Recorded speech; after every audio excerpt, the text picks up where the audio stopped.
오늘은 등잔대에 대해서 살펴보도록 하겠습니다. 성막은 성소와 지성소로 나누어져 있다 그랬죠. 그래서 우리가 성소에 들어가면 세 가지 기물이 있습니다. 첫째는 저 안쪽 지성소를 가로막고 있는 기장 앞에는 분향단이 있고, 또 오른쪽에는 떡상이 있고, 떡상은 우리가 지난 시간에 살펴봤죠. 그리고 이제 왼쪽에는 오늘 살펴볼 등잔대가 있습니다. 도대체 이 등잔대는 어떤 재료로 만든 것이며 또 구조는 먼저 어떻게 되어 있는지 우리 한번 살펴보도록 하겠습니다. 우리 31절부터 36절까지 우리 한번 읽어보도록 하겠습니다. 31절부터 36절 시작. 너는 순금으로 등잔대를 저어 만들되 그 밑판과 줄기와 장과 꽃받침과 꽃을 한 덩어리로 연결하고 가지 6을 나오게 하되 다른 세 가지는 이쪽으로 나오고 다른 세 가지는 저쪽으로 나오게 하며 이쪽 가지에 살구꽃 형상의 장색과 꽃받침과 꽃이 있게 하고 저쪽 가지에도 살구꽃 형상의 장색과 꽃받침과 꽃이 있게 하여 등잔대에서 나온 가지 6을 갈게 하지. 등잔대 줄기에는 살구꽃 형상의 장색과 꽃받침과 꽃이 있게 하고 등잔대에서 나온 가지 6을 위하여 꽃받침이 있게 하여 두 가지 아래에 한 꽃받침이 있어 줄기와 연결하며 또 두 가지 아래에 한 꽃받침이 있어 줄기와 연결하며 또 두 가지 아래에 한 꽃받침이 있어 줄기와 연결하게 하고 그 꽃받침과 가지를 줄기와 연결하여 성부를 순금으로 쳐 만들고. 우리가 앞에서 살펴본 그 벅개 그리고 떡상은 조각목, 즉 시띠 나무로 틀을 만들고 안팎을 금으로 싸는 방식으로 만들었습니다. 그런데 이 등잔대는 하나님께서 전부를 순금으로 쳐서 만들라고 말씀합니다. 그리고 이 등잔대 구조가 나오는데 우리가 뭐 글을 읽으면 너무 복잡해가지고 이해하기가 어렵습니다. 그래서 이 그림을 가지고 왔는데 보이는지 모르겠어요. 이게 등잔대 밑에 이게 밑판, 가운데 줄기가 이제 등잔대 줄기, 나무로 치면 원줄기, 그리고 좌우편으로 가지가 각각 3개가 있죠. 그래서 이게 살구꽃 모양의 잔이고 꽃받침이 있고 또 이 살구꽃 모양의 잔이 가지에는 3개씩, 그리고 가운데 줄기에는 살구꽃 모양의 잔이 4개가 있고, 그리고 이제 위에 이게 이제 보면 위에 있는 게 이게 나중에 잔인데 그 잔인데 이게 열매고 또 꽃처럼 생겼어요. 그래서 이걸 전체적으로 보면 또 나무처럼 이렇게 생겼습니다.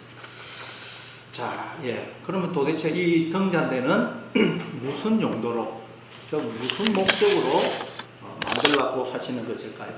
자, 우리 한번 37절부터 40절까지 37절부터 40절까지 한번 읽어보겠습니다. 시작. 등잔 7을 만들어 그 위에 두어 앞을 비추게 하며 그 뿔집게와 뿔똥그릇도 순금으로 만들지니 등잔대와 이 모든 기구를 순금 1달란트로 만들되 너는 산과 이 산에서 내게 보인 시강대로 할지니라.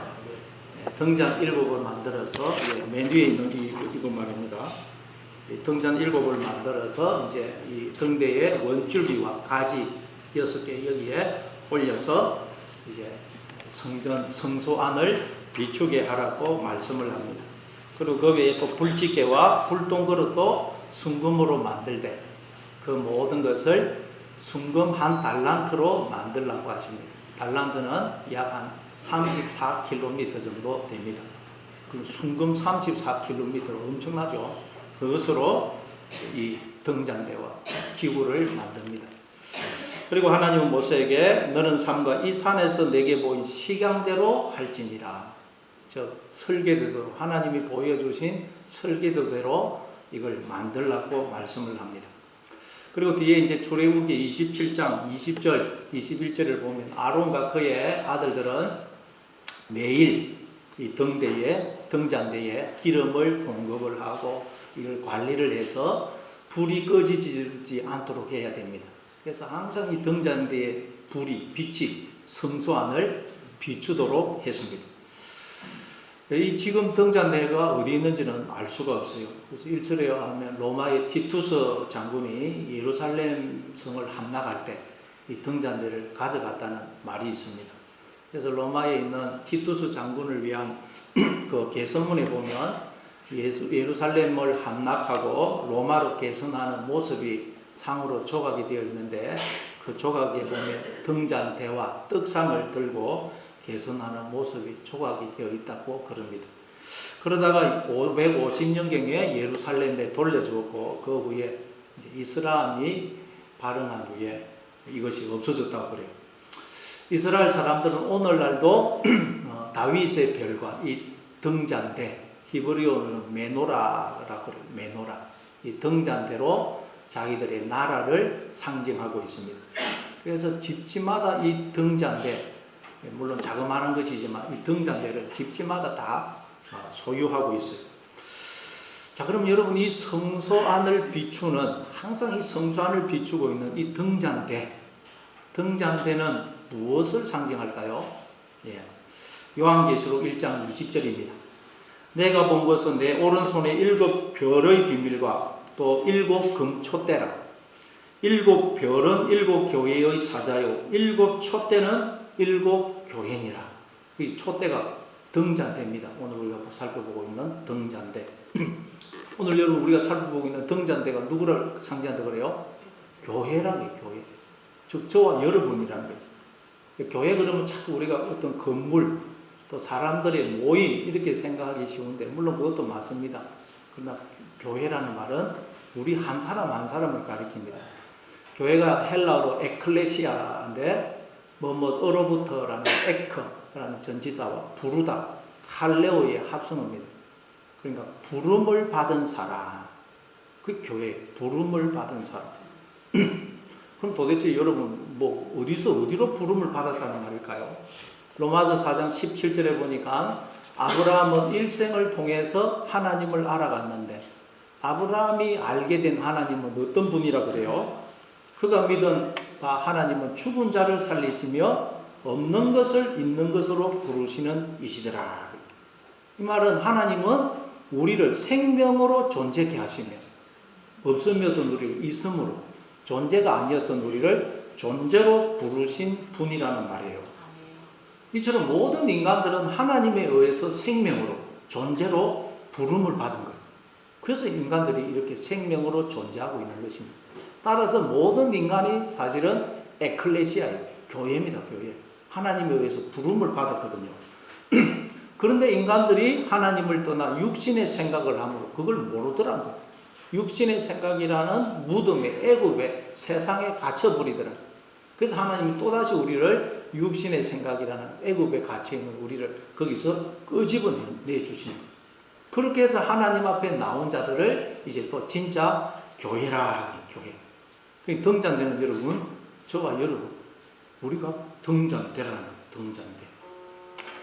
근데 재미있는 것은 이 성소 안, 이 성막은 창문이 없어요. 창문. 몇 겹으로 이렇게 둘러싸가지고 창문이 없어요. 그래서 성소 안에 들어가면 캄캄합니다. 빛이 전혀 없어요. 캄캄한 어둠입니다.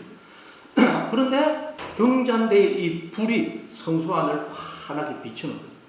그래서 그 제사장들이 그 성소 안에 들어가면 이 등잔대의 빛에 의지해서 그 안에서 제사장 직무를 수행하는 것입니다.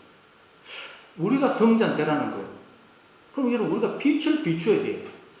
그럼 도대체 빛은 또 뭘까요? 빛. 요한복음 1장 4절입니다. 그 안에 생명이 있었으니 이 생명은 사람들의 빛이라. 빛. 여러분 등잔대의 역할은 빛을 비추는 것입니다. 빛을 비추지 않는 등잔대는 아무 의미가 없습니다.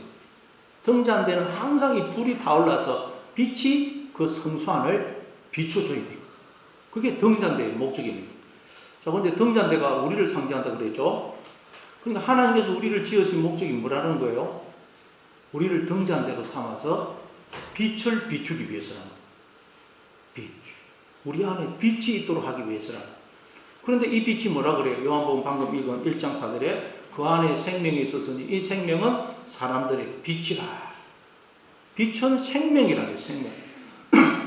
따라서 하나님이 우리를 지으신 목적은 하나님의 생명을 우리에게 주어서 우리로 하나님의 생명을, 하나님의 그 복을 누리도록 하기 위해서라는 거예요.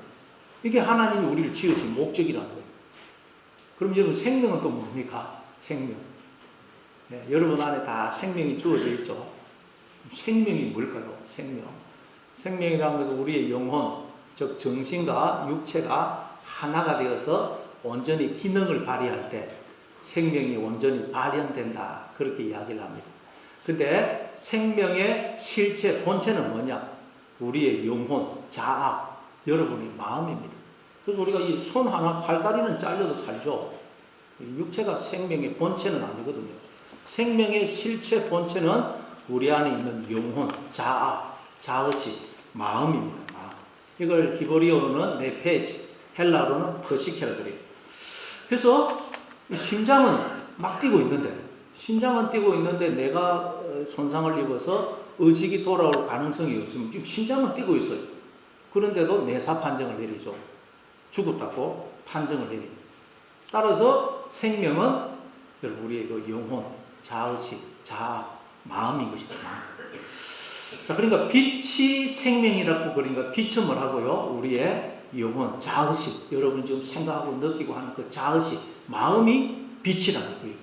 그게 빛, 여러분 지금 생각하고 느끼고 하는 그 자의식, 이 빛이라는 거예요. 우리는 등잔대인데 등잔대는 스스로는 빛을 낼 수가 없습니다. 우리는 등잔대가 됩니다. 근데 우리 안에 여러분 이 빛이 지금 주어져 있다는 거예요. 생명의 빛이. 여러분 지금 다 생각하고 느끼고 말을 하고 있잖아요. 자의식이 있어서. 그럼 여러분 도대체 어떻게 해서 우리 안에 이 생명의 빛이 주어져 있는 것일까요? 이 빛의 실체는 뭘까요? 요한일서 1장 5절입니다. 우리가 그에게서 듣고 너희에게 전하는 소식은 이것이니 곧 하나님은 빛이시라. 그에게는 어둠이 조금도 없으시다는 것입니다. 그럼 빛이 누구시라 그래요? 하나님이 빛이시라는 거예요. 그러니까 우리 안에 지금 빛이, 생명이 주어져 있다는 말은 하나님이 우리 안에 생명의 빛으로 들어오셨기 때문이라는 거예요. 그래서 우리가 지금 하나님의 그 생명의 빛에 다 참여하고 있는 거예요. 그래서 저 여러분 지금 다 이렇게 자식이 있어서 생각하고 느끼고 말을 하는 자로 존재하고 있다는 거예요. 그러니까 여러분, 하나님이 우리를 등잔대로 지으신 목적은 자신을 우리 안에 생명의 빛으로 주어서 우리로 하여금 그 하나님의 생명의 빛에 하나님의 모든 것에 참여하도록 하기 위해서 우리를 지었었다는 거죠. 이 빛, 이 생명을 또 성경은 복이라고 그래요. 그 말씀이라고 해요. 말씀. 요한복음 1장 1절입니다. 태초에 말씀이 계시니라. 이 말씀이 하나님과 함께 계셨으니 이 말씀은 하나님이시니라. 태초에 말씀이 계시니라. 이걸 여러분 쉽게 번역을 하면 내가 존재할 때부터 내 안에 말씀이 있더라고요. 그렇죠? 내가 존재할 때 보니까 또 내 안에 말씀이, 빛이, 생명이 있어요. 여러분, 우리는 절대 내 속에 있는 이 말씀을, 빛을, 생명을 만들어낼 수가 없어요. 늘 말씀드리지만 오늘날 과학이 이렇게 발달했지만 인간은 피 한 방울, 머리카락 하나, 콩알 하나 만들지 못합니다. 근데 인간은 어떻게 생명을 만들 수 있겠어요? 생명을 만들 수 없어요. 그럼 도대체 내가 존재할 때부터 내 안에 주어져 있는 이 말씀, 이 생명, 이 빛은 도대체 누가 준 것이며 어디서부터 주어지고 있는 것일까요? 그게 그 뒤에 말씀이에요. 이 말씀이 하나님과 함께 계셨으니, 함께라는 말이 헬라어로는 무엇을 향하여라는 프로스입니다. 그러니까 이 말씀이 하나님을 향하여 있더라. 내가 존재할 때부터 내 안에 말씀이, 빛이, 생명이 주어져 있어요. 나는 빛을, 생명을 만들어낼 수가 없어요. 도대체 이 생명, 이 말씀, 빛이 어디서 오며 누가 준 것인지 보니까 이 말씀이 하나님을 향하여 있더라. 하나님이 끊임없이 나에게 생명의 빛을 비춰주고 계시더라고요. 끊임없이 나에게 영을, 말씀을, 생명을, 복을 부어주고 계시더라는 거예요. 그래서 이 말씀이, 이 말씀이 하나님과 함께 계셨으니 하나님을 향하여 있더니라는 말씀의 의미예요.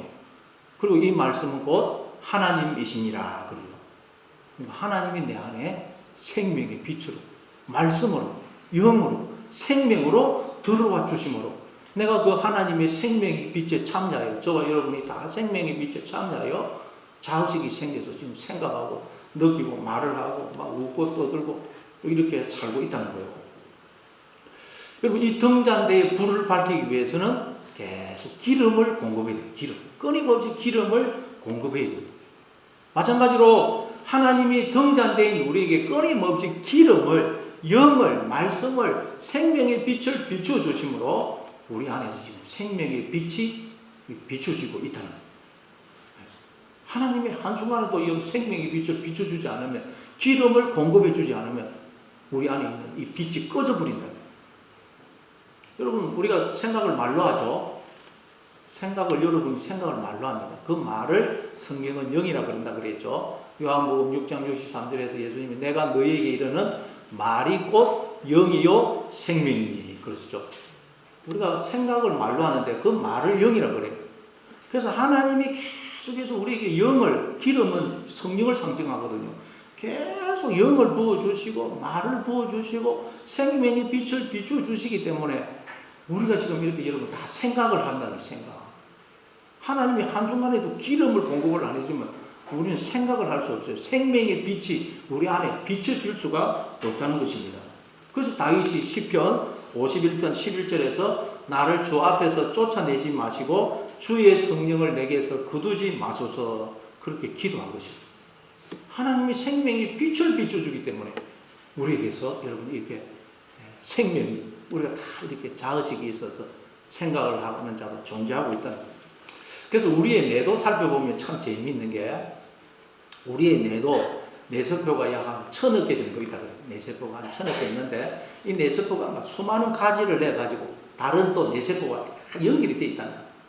근데 재미있는 것은 그 뇌를 딱 살펴보면 뇌의 어떤 부분에 빛이 반짝 임한다. 빛이 반짝 이렇게 온다고 그래요. 기계로 촬영을 해보면. 그러면 그 뇌의 부분이 담당하는 어떤 작용이 나타난다는 거예요. 예를 들어서 웃음을 담당하는 뇌 부분에 빛이 반짝한다.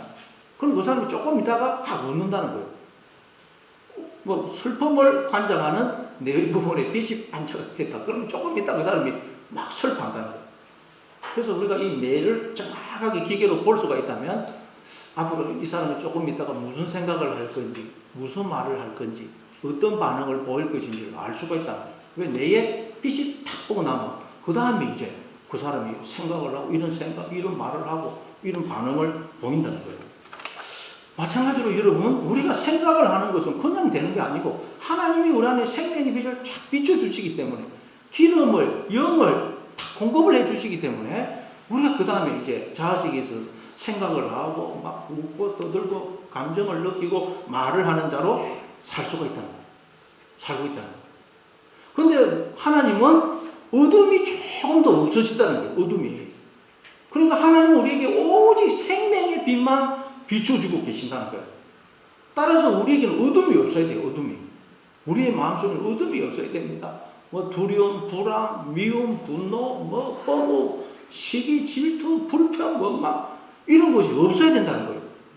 원래 하나님은 생명의 빛만 비춰주시기 때문에. 그리고 또 이 생명을 또 성경 복이라고 그래요. 그래서 에베소서 1장 3절에 보면 창세전에 하나님이 하늘에 속한 모든 신령한 복을 우리에게 주어서 우리를 흠도 없고 점도 없는 하나님의 거룩한 자녀들이 되게 하셨다 그랬죠. 하늘에 속한 모든 신령한 복을 주셨어요. 그러니까 하나님은 오직 빛이시고 생명이시고 복이세요. 그래서 하나님은 오직 우리에게 생명의 빛만 비춰주시고 복만 주신다. 복만. 그래서 우리에게는 어둠이 없어야 되고 저주가 없어야 되고 사망이 없어야 됩니다. 우리에게는 빛만, 생명만, 복만 있어야 됩니다. 왜냐하면 하나님은 오직 우리에게 생명의 빛만, 복만 주시기 때문입니다. 그런데 우리 속에 어둠이 있더라고요. 하나님은 계속 빛만 비춰주시는데 우리 속에 어둠이 있더라고요. 출애굽기 19장에도 보면 하나님이 시내산에 임재하셨는데 거기 어둠이 있죠. 하나님은 빛이신데 어둠이 있더라고요. 어둠이. 그 시내산은 우리를 상징합니다. 하나님이 빛으로 우리 안에 들어오셨는데 환히 우리 마음을 비춰주고 계시는데 우리의 마음에 어둠이 있더라고요. 왜 어둠이 있겠어요? 하나님은 계속 빛을 비춰주시는데 우리 마음에 어둠이 있는 거예요. 그건 우리가 하나님을 떠난 거예요. 마음의 문을 닫아버려요. 바깥에 아무리 태양이 비추고 있고 집안을 다 문 닫고 흩어지면 집안이 캄캄해집니다. 하나님은 계속 우리에게 생명의 빛을 비춰주고 계시는데 우리가 하나님을 떠나고 하나님을 몰아내고 마음의 문을 닫아버려요. 그래서 하나님이 주시는 그 영으로 우리가 영의 생각을 안 하고 육신의 생각을 해서 우리의 마음에 어둠이 있고 저주가 있고 사망이 있다. 로마서 8장 6절에 보니까 육신의 생각은 사망이요 영의 생각은 생명과 평안이자 그러죠. 다시 말해 하나님이 계속 부어주시는 그 기름으로 영으로 우리가 영의 생각을 못하고 육신의 생각을 함으로써 우리 안에 비춰주고 있는 그 빛을 어둠으로 바꿔버려요. 생명의 빛을 사망의 빛으로 바꿔버려요. 성소하는 이 등잔대에 불이 꺼져버리면 캄캄한 어둠입니다. 그러면 대제사장이 직무를 수행할 수가 없습니다. 마찬가지로 인간들이 하나님이 떠남으로 하나님의 마음의 문을 닫음으로 마음속에 빛이 꺼져버린 거죠. 그래서 인간들이 어둠 속에서 방황을 하고 있어요. 그럼 우리가 캄캄한 어둠 속에 있으면 뭐가 뭔지 뭐 어디가 길인지 아무것도 알 수가 없어요. 마찬가지로 하나님을 떠난 인간들은 어둠 속에서 내가 누군지, 내가 왜 여기에 있는지, 내가 왜 사는지, 나는 어디서 와서 어디로 가는지를 모르는 거예요. 캄캄한 어둠이기 때문에. 빛이 꺼져버린 거죠. 그리고 또 여러분, 빛이 없으면 모든 식물들이 자라지를 않습니다. 여러분, 그 그늘에 끼어가지고 무슨 큰 건물이나 이렇게 건물 뒤에 그 그늘에 끼어 있는 식물들 보세요. 그 나무들이나 풀들이 시들시들하고 잎도 그냥 너무 그냥 야위지고 열매도 맺지 않고 나중에는 그러다가 죽습니다. 그리고 어둠 속에서는 온갖 곰팡이, 병균, 벌레들이 기생을 합니다. 그래서 우리가 그 돌멩이 같은 거 확 들면 그 속에 막 벌레들이 숨어 있다가 막 놀래가지고 막 도망간다고 야단이죠. 이처럼 빛이 비치지 않으면 모든 것이 썩고 곰팡이가 생기고 벌레가 생기고 죽어가는 거죠. 빛은 생명이에요. 생명. 그래서 빛이 비치면 모든 나무들, 풀들이 그냥 무럭무럭 자라고 또 잎이 무성하고 청정하고 열매를 풍성히 맺습니다. 꽃이 피고 모든 여러분 곰팡이 새기들도 햇볕이 비치면 다 죽고 벌레들도 도망가요. 그래서 여러분 이 등잔대의 모습이 아까 뭐처럼 생겼다 그랬습니까? 나무처럼 생겼습니다. 나무. 가운데 본줄기가 있고 나무처럼 생겼습니다. 가운데 본줄기가 있고 옆에 가지, 이 줄기고 가지. 그리고 이게 다 살고 꽂히고 이게 열매입니다. 열매. 나무처럼 생긴 나무처럼. 그러니까 이 등잔대는 열매를 맺은 나무의 모습이에요.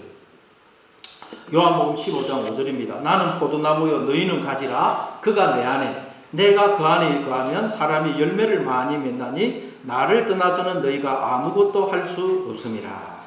하나님은 나무이시고 우리는 가지라는 거예요. 가지. 여러분 가지이기 때문에 가지는 나무에 붙어 있어야 되지. 나무에서 떨어지면 그 가지는 바짝 말라 죽은 그냥 나무가 되고 가지가 됩니다. 그러니까 우리는 가지라는 거예요. 우리 스스로는 전혀 생명을 열매를 맺을 수가 없다는 것입니다. 가지가 무슨 열매를 맺겠어요. 근데 나무로 상징되는 하나님이 우리와 하나가 되어 주시고 끊임없이 기름을, 영을, 생명을 공급해 주시기 때문에 우리에게 지금 생명의 열매가 희미하지만 맺히고 있다는 거예요. 그래서 민수기 16장 17절에 보면 이런 내용이 나옵니다. 레위 자손 중에 고라와 그 다음에 다단과 아비람과 온이라는 네 사람이 일어나가지고 모세와 아론을 반역을 합니다. 우리가 다 거룩한데 왜 너희들이 스스로 우리 위에 높이느냐? 그러면서 대항을 합니다. 우리가 다 거룩한데 왜 당신들이 우리 위에 스스로를 높이느냐? 이 말은 무슨 뜻입니까? 우리도 우리 힘으로 얼마든지 생명을 낼 수 있다. 우리도 얼마든지 스스로 생명으로 존재할 수 있다. 그런데 왜 우리가 하나님께 붙어 있어야 되느냐? 하나님 도움 없이도 우리의 힘으로 얼마든지 우리가 생명과 복을 누리며 살 수 있다. 그런 말입니다. 그래서 하나님은 어떻게 하십니까? 각 지파에서 지팡이 하나를 딱 나무 그 가지 하나를 딱 가져오게 하죠. 그래서 12개의 그 지팡이, 레위 지파에서는 아론의 지팡이를 내놓습니다. 그래서 그 12개의 지팡이를 그 성소 안에 있는 정극에 벗기 앞에 딱 놔둡니다. 그리고 다음날 아침에 모세가 들어가 보니까 그 12개의 지팡이 중에 아론의 지팡이에서만 음이 돋고 순이 나고 그냥 잎이 나고 열매가 맺혀 있더라고요. 바짝만한 나무 그 가지가, 지팡이가 저절로 싹이 나고 잎이 나고 열매가 맺혀 있는 거예요. 이게 무슨 말입니까? 우리 모든 인간은 바짝 마른 나무 가지라는 거예요. 지팡이다, 지팡이. 우리 스스로는 절대 여러분 생명의 열매를 맺을 수가 없다는 거예요. 근데 우리에게 다 이렇게 생명의 열매가 맺히고 있네요. 생명이 주어져 있고 희미하지만 생명의 열매가 맺혀져 있네요. 이건 우리 눈에는 안 보이지만 나무로 상징되는 하나님이 우리와 함께 해주시고 끊임없이 기름을, 영을, 생명을, 복을 부어주시기 때문에 우리가 그 하나님의 생명에 참여하고 희미하지만 생명의 열매가 맺히고 있다는 말씀인 것입니다. 마태복음 5장 43절 45절입니다. 또 내 이웃을 사랑하고 내 원수를 미워하라 하였다는 것을 너희가 들었으나 나는 너희에게 이르노니 너희 원수를 사랑하며 너희를 박해하는 자를 위하여 기도하라. 이같이 한즉 하늘에 계신 너희 아버지의 아들이 되리니 이는 하나님이 그 해를 악인과 선인에게 비추시며 비를 어려운 자와 불의한 자에게 내려주심이라. 우리가 원수를 사랑하고 나를 박해하는 자를 위하여 기도할 때 우리가 하늘에 계신 하나님의 자녀가 될 수 있다는 거예요. 왜냐하면 하나님은 선인 악인 구별하지 않으시고 해를 비춰주시고 불의한 자, 의로운 자를 구별하지 않으시고 비를 내려주시기 때문이라는 거예요. 여기서 말하는 해는 물론 저 태양과 하늘에서 내리는 비를 상징하기도 하지만 더 근원적으로는 하나님이 우리에게 비춰주시는 생명의 빛, 그리고 하나님이 우리에게 끊임없이 주시는 모든 복을 상징해요. 복. 근데 하나님은 착한 놈, 나쁜 놈, 심지어 예수 믿는 사람, 안 믿는 사람 구별하지 않으시고 모든 인간을 당신의 자녀로 여기셔서 생명의 빛과 모든 복을 주셔서 인간으로 하여금 하나님의 생명과 복을 누리게 하시는 분이라는 거예요. 그래서 이걸 깨닫고 우리가 하나님께로 돌아와서 하나님의 자녀가 되어 진짜 하나님의 생명과 복을 영원토록 우리가 누리기를 원하신다는 거예요. 이분이 우리 하나님이라는 거예요. 원래 여러분 가지가 열매를 맺는 게 아닙니다. 가지에 열매가 달리지만 가지가 열매를 맺는 게 아니고 나무가 뿌리로부터 그 땅속의 수분과 영양분을 이제 빨아들이고 또 잎을 통해서 그 태양, 빛을 받아들여서 그 빛으로 강압성 작용을 해가지고 그 유기물로 바꾸어서 그래서 열매를 만들어서 나무가 열매를 만들어서 가지 끝에다가 매다는 것입니다. 우리는 가지라는 거예요. 우리가 열매를 만드는 게 아니고 우리가 하나님께 붙어 있으면 하나님이 끊임없이 영을, 기름을, 생명과 복을 공급하셔서 그것으로 열매를 만들어서 우리에게 이렇게 매달게 하신다. 우리에게서 열매가 맺히게 하신다는 거예요. 그래서 여러분 우리가 해야 할 일은 오직 하나라는 거예요. 오직 하나. 하나님께 붙어 있어야 돼요. 하나님께. 하나님을 붙들어야 돼요. 그러면 저절로 우리가 열매가 맺힌다는 거예요. 우리의 마음이 하나님을 떠나면 우리가 마음을 하나님께로 닫아버리면 이게 빛이 비치지 않아서 이게 영양이 공급이 되지 않아서 열매를 맺을 수가 없습니다. 생명의 빛이신 하나님을 떠난 인간은 결코 성령의 열매, 사랑과 희락과 화평, 오래 참음, 자비, 양성, 충성, 온유, 절제, 기쁨, 감사 이런 성령의 열매, 생명의 열매를 맺을 수가 없는 것입니다. 빛이 비치지 않으면 내 마음속에 어둠이 임하면서 내 마음속에 온갖 곰팡이, 벌레, 병균들이 자라는 것입니다. 그래서 그냥 우리가 내 마음이 막 어둠으로 차 있으니까 세상을 볼 때 어둡게 보여요. 그래서 내 속에 이 벌레들, 병균들이 있으니까 입을 열 때마다 생명의 열매가 안 나오고 사망의 열매가 나오는 것입니다. 부정적인 말들이 나오고 다른 사람에게 상처 주고 공격하는 말들이 나오는 거예요. 왜? 내 속에 빛이 없어서 생명의 열매가 맺히지를 못해서 그렇게 나오는 것입니다. 왜 그렇다고요? 우리가 하나님을 떠났기 때문에, 마음속에 하나님이 안 계시기 때문에. 여러분 마음속에 온갖 제약의 곰팡이, 병균들, 벌레들이 자라고 있다. 그리고 그것들이 내 입에서 나오고 있다. 그건 여러분 내 힘으로는 결국을 없앨 수가 없어요. 어둠을 우리가 어떻게 없앨 수가 있습니까? 그걸 제거할 수 있는 방법은 오직 하나, 생명의 빛이신 하나님을 내 마음속에 모셔드린 것입니다. 빛이 비치면 여러분 모든 어둠이 물러가고 제약의 곰팡이, 병균들, 벌레들이 다 사라집니다. 빛이 비치면 모든 것이 다 자라고 열매를 맺습니다. 빛이 비치면 모든 문제가 해결이 되는 것입니다. 여러분, 우리 심령의 모든 문제, 우리 가정의 모든 문제는 빛이신 하나님을 모셔드릴 때 다 해결이 되는 것입니다. 이사야서 60장 1절입니다. 일어나라, 빛을 발하라. 이는 내 빛이 이르렀고 여호와의 영광이 내 위에 임하였음이니라. 일어나서 생명의 빛을 발하라고 말하십니다. 왜냐하면 하나님이 끊임없이 우리에게 지금 생명의 빛을 비춰주고 계시기 때문이라는 거예요. 하나님이 지금 끊임없이 생명의 빛을 비춰주고 계시다는 거예요. 그러니까 우리가 해야 할 일은 오직 빛이신 하나님 앞에 나오는 것입니다. 하나님을 붙드는 것입니다. 여러분, 날마다 하나님을 여러분 마음속에 모심으로 여러분 생명의 빛이 여러분 마음에 확 비추어서 여러분 마음속에서 어둠이 다 살아가고 그래서 사라지고 여러분이 빛 가운데 행하시는 여러분 되시기를 바랍니다. 에베소서 5장 8절입니다. 너희가 전에는 어둠이더니 이제는 주 안에서 빛이라. 빛의 자녀들처럼 행하라. 우리는 원래 다 빛의 자녀들한 거예요. 빛의. 모든 인간들이 빛의 자녀예요. 근데 하나님께 마음의 문을 닫음으로 어둠이 돼요. 어둠. 그러니 이걸 알고 주님을 영접함으로 이제는 빛의 자녀로 행하라고 말씀합니다. 이사야서 61장 1절부터 3절입니다. 주 여호와의 영이 내게 내리셨으니 이는 여호와께서 내게 기름을 부어사 가난한 자에게 아름다운 소식을 전하게 하려 하심이라. 나를 보내사 마음이 상한 자를 고치며 포로된 자에게 자유를 갇힌 자에게 노임을 선포하며 여호와의 은혜의 해와 우리 하나님의 보복의 날을 선포하며 모든 슬픈 자를 위로하되 무릇 시온에서 슬퍼하는 자에게 화관을 주어 그 죄를 대신하며 기쁨의 기름으로 그 슬픔을 대신하여 찬송의 옷으로 그 근심을 대신하시고 그들이 의의 나무 곧 여호와께서 심으신 그 영광을 나타낼 자라 일컬음을 받게 하려 하심이라. 하나님께서 끊임없이 우리에게 기름을, 성령을, 생명의 빛을, 모든 복을 부어주고 계시다는 거예요. 왜요? 우리에게서 생명의 불이, 생명의 빛이 우리의 마음을 환히 비치도록 하기 위해서라는 거예요.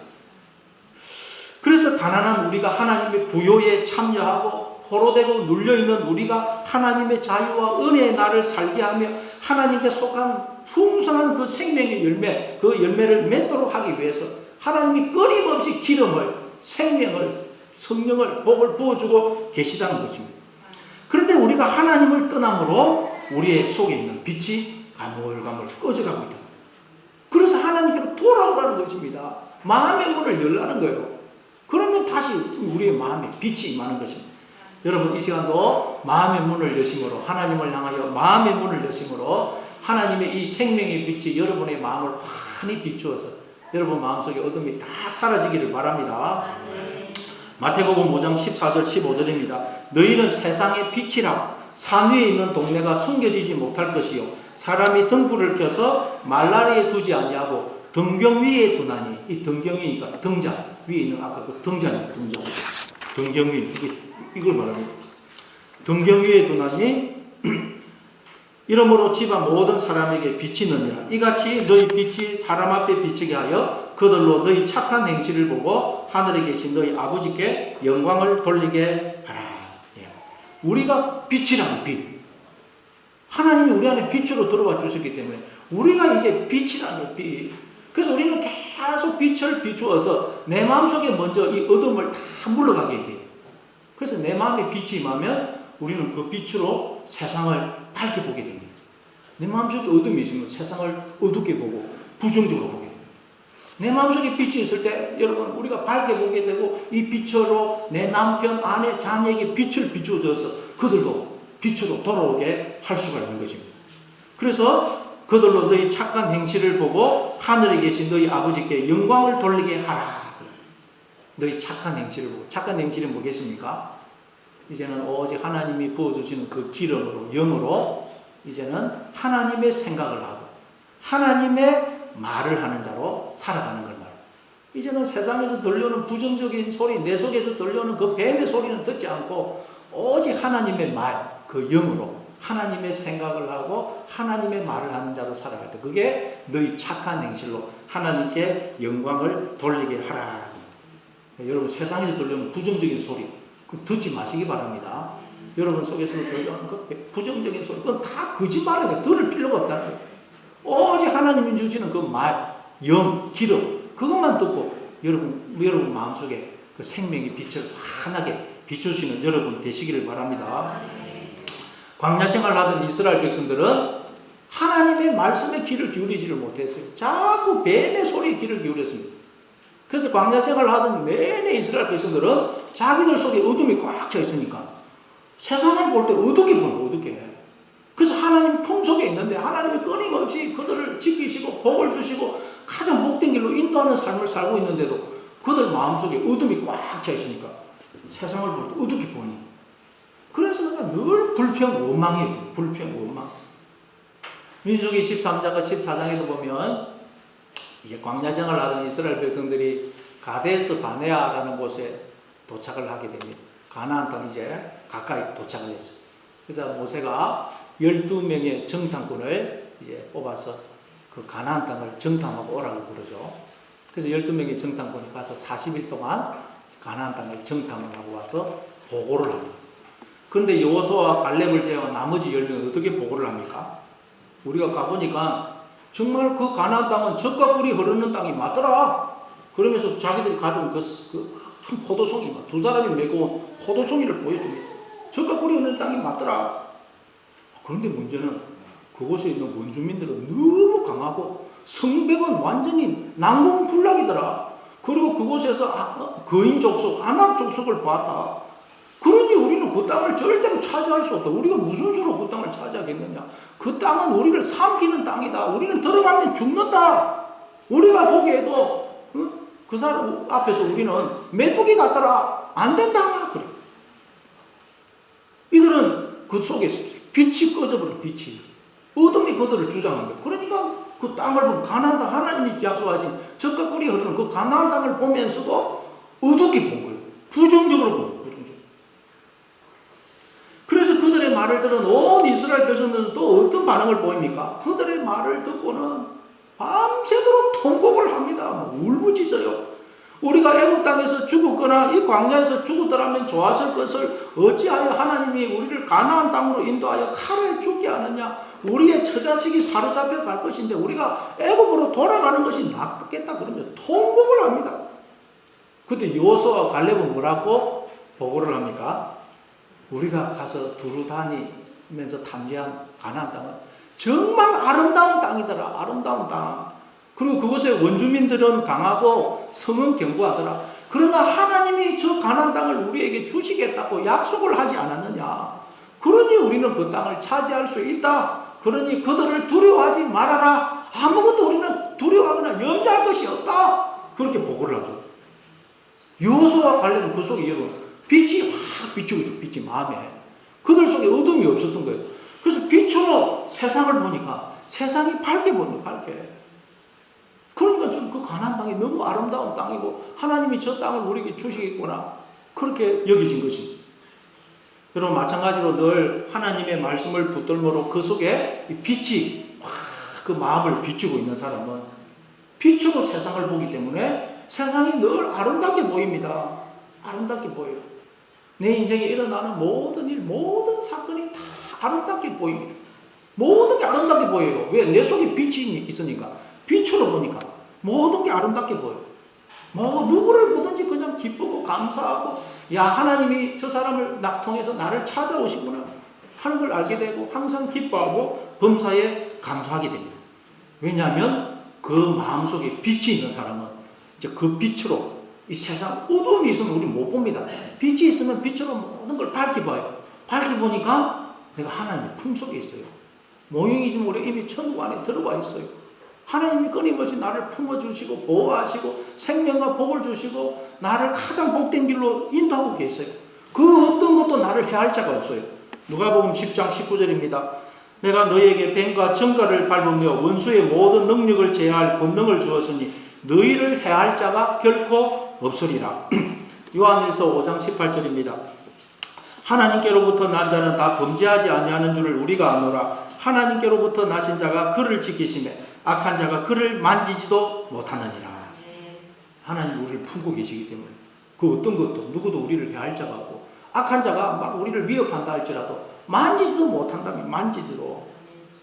근데 우리 안에 이 빛이 꺼져버리면 우리가 어둠 속에서 볼 수가 없으니까 우리가 불안해하고 두려워하고 세상을 어둡게 보고 절망하고 싸우고 그런다는 거예요.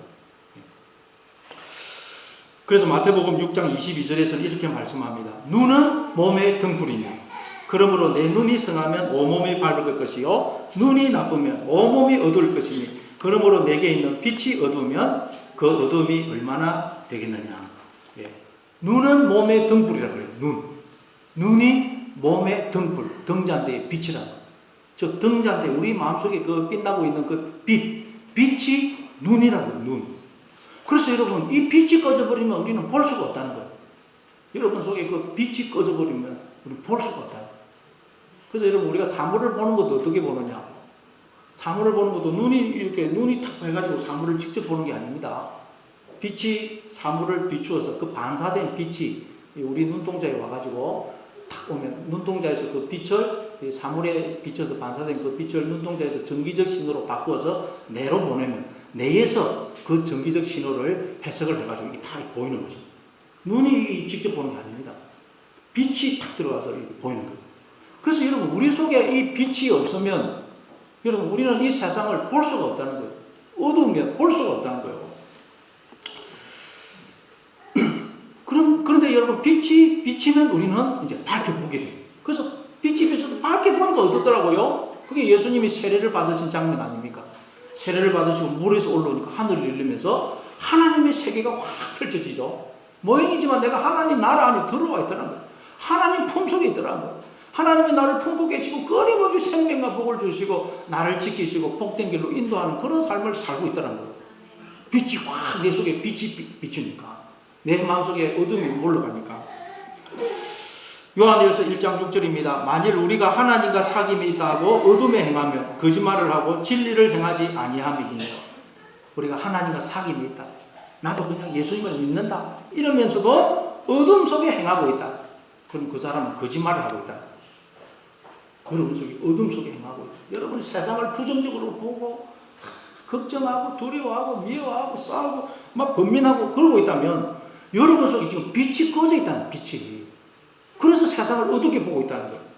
그럼 여러분, 내가 지금 세상을 어둡게 보고 있는지 밝게 보고 있는지 모든 일을 기뻐하고 감사하고 있는지 그렇지 않은지를 통해서 내 속에 빛이 꺼져 있는지 아니면 빛이 이렇게 비추고 있는지를 확인을 할 수가 있다는 거예요.